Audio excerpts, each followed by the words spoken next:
Durant moltes setmanes del 1991 vam treballar cada dia, sense caps de setmana, per descansar. Ens vam aproximar a la Guerra del Golf des de molts angles diferents, però passada la tempesta del desert, un poble semblava haver-ho perdut tot.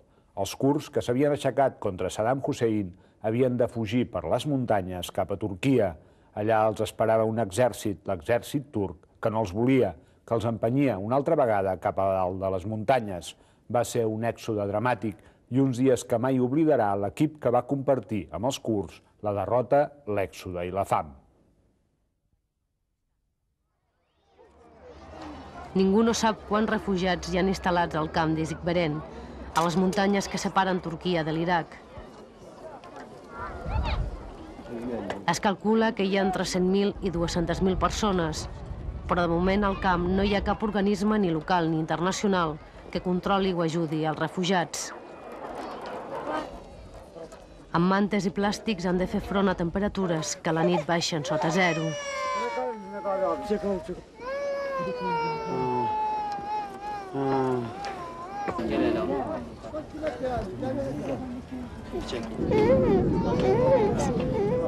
La majoria no té més vestits que els que porten a sobre.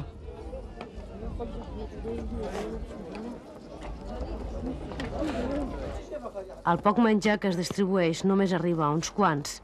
La resta s'ha de conformar amb el que troben.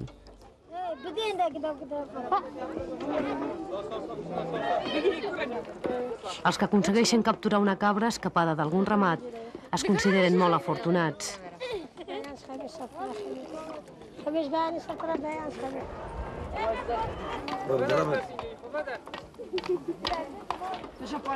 A la muntanya, situada a uns 2.000 metres d'alçada, l'únic lloc d'on es pot treure aigua és la neu.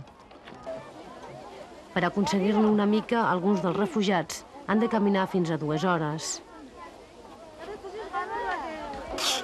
La neu és dura com el gel i s'ha de rascar molt per obtenir-ne neu neta que ha de servir per beure.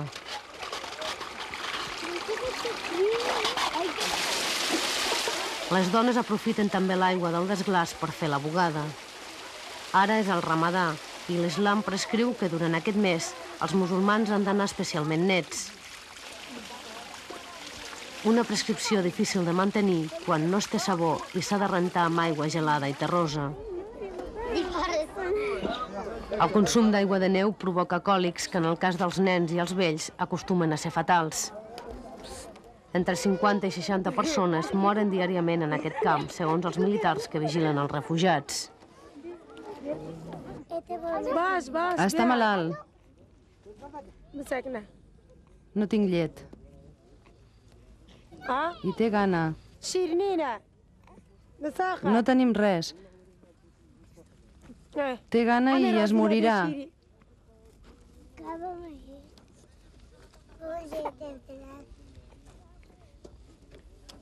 No tinc llet. No tinc res.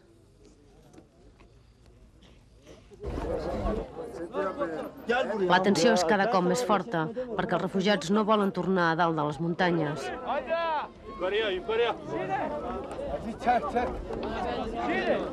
Després dels crits i les empentes, se senten els primers trets.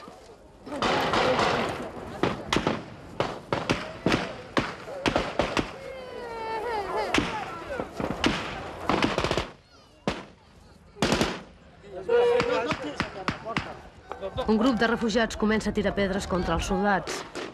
Llavors, els militars fan foc contra la gent.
La gent deia que els soldats havien matat a una nena, però no ho van poder comprovar perquè els militars ens ho van impedir.